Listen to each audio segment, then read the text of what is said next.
Part 1 part 2 complete करने के बाद आइए आज इस वीडियो में स्टार्ट करते हैं पार्ट 3।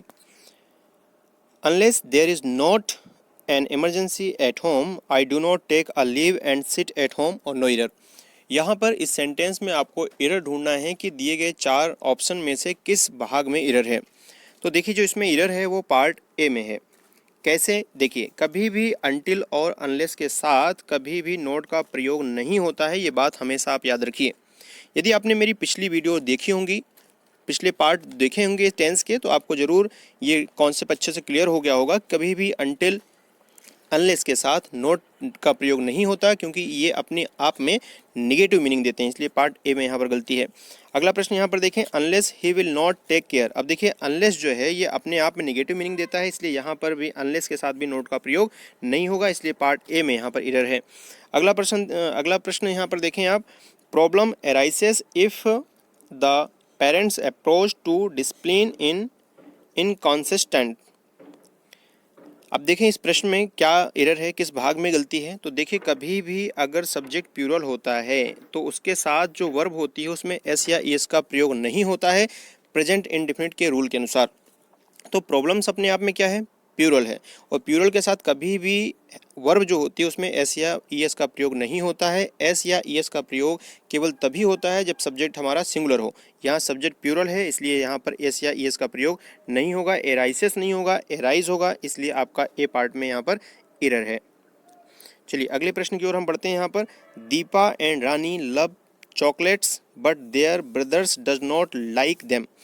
देखा जाए यहाँ पर सेंटेंस को ध्यान से आप पढ़ेंगे तो आप पाएंगे कि यहाँ पर ब्रदर्स लिखा हुआ है, ब्रदर्स के बाद यहाँ पर डज नॉट का प्रयोग किया गया है, जबकि ब्रदर्स अपने आप में क्या है, प्लूरल है, और प्लूरल के साथ हमेशा डू नॉट का प्रयोग होता है, डज नॉट का प्रयोग नहीं होता है। डज नॉट का प्रयोग he she it name plus singular के साथ होता है। इसलिए आपके यहाँ पर देखा जाए तो पार्ट किस में गलती है, वो ये ब्रदर वाला जो डू नॉट वाला पार्ट है वो कहाँ पर है, ये पार्ट है आपका सी में, इसलिए आपका जो है सी वाले भाग में गलती है क्योंकि ब्रदर्स के बाद डज नॉट का प्रयोग यहाँ पर नहीं होगा। अगला प्रश्न हम यहाँ पर देखते हैं, unless Mohan takes proper care of his health he will not recover. अब देखा जाए यहाँ पर जो क्वेश्चन है, क्वेश्चन में आप ध्यान से देखिए किस पार्ट में आपको एरर लग रही है। अगर ध्यान से देखें तो अनलेस मोहन टेक्स लिखा है यहाँ पर, अनटिल अनलेस के बाद हमेशा याद रखिए प्रेजेंट इंडेफिनिट टेंस के अकॉर्डिंग सेंटेंस है यहाँ पर, तो सेंटेंस आपका सही है। Mohan takes proper care of his health he will not recover और नो एरर। तो यानी देखा जाए इस पूरे पार्ट में कोई एरर नहीं है, नो एरर लगाएंगे हम। क्यों लगाएंगे नो एरर? जो अगर मान लो इसमें एरर होती तो कहाँ होती। देखिए कभी भी अगर अनटिल अनलेस वाला जो सेंटेंस आता है उसके साथ ज़्यादातर सेंटेंस में आप पाएंगे कि अनटिल या अनलेस के बाद नोट का प्रयोग कर दिया जाता है, और अनटिल अनलेस के बाद नोट का प्रयोग नहीं होता है क्योंकि अनटिल और अनलेस अपने आप में क्या मीनिंग देते हैं, निगेटिव मीनिंग देते हैं।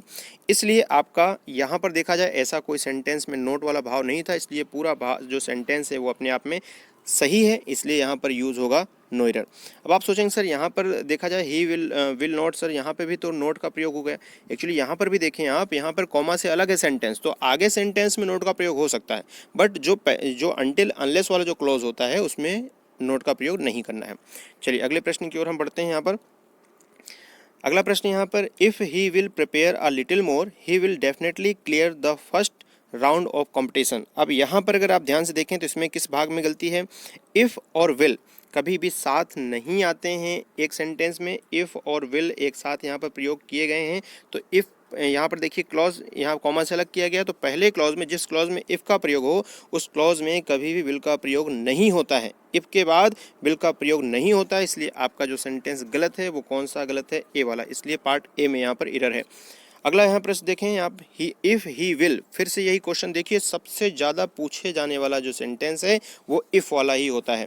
देखिए पूछे सभी प्रश्न जाते हैं लेकिन डिपेंड करता है कब कौन सा सेंटेंस आपके एग्जाम में आ जाए, इसलिए यहाँ पर हर बात जानना आपके लिए ज़रूरी है। इफ़ और यहाँ पर देखिए विल एक साथ नहीं आता है, इसलिए आपका यहाँ पर ए वाले पार्ट में एरर है।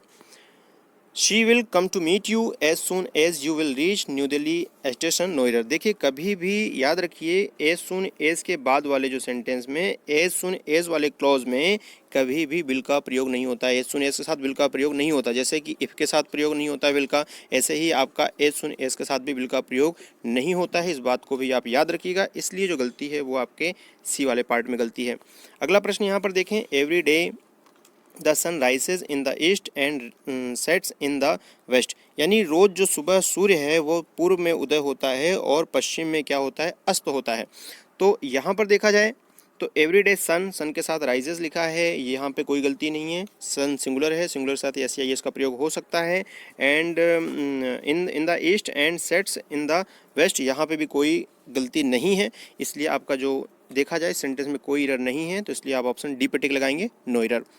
अगला प्रश्न यहाँ पर देखते हैं, he very little when there are stranger present. देखा जाए यहाँ पर जो सेंटेंस है वो आपका कभी भी ऑलवेज वर्ड आ जाए तो ऑलवेज के साथ या तो याद रखिए प्रेजेंट इंडेफिनिट आएगा, यानी वर्ब की फर्स्ट फॉर्म आती है, या तो वर्ब की सेकंड फॉर्म आती है। ऑलवेज जो वर्ड होता है, ऑलवेज के साथ याद रखिए या तो प्रेजेंट या पास्ट की हैबिट बताने के लिए ऑलवेज का यूज़ किया जाता है। इसलिए या तो ऑलवेज के साथ फर्स्ट फॉर्म आएगी या तो फिर सेकंड फॉर्म आएगी।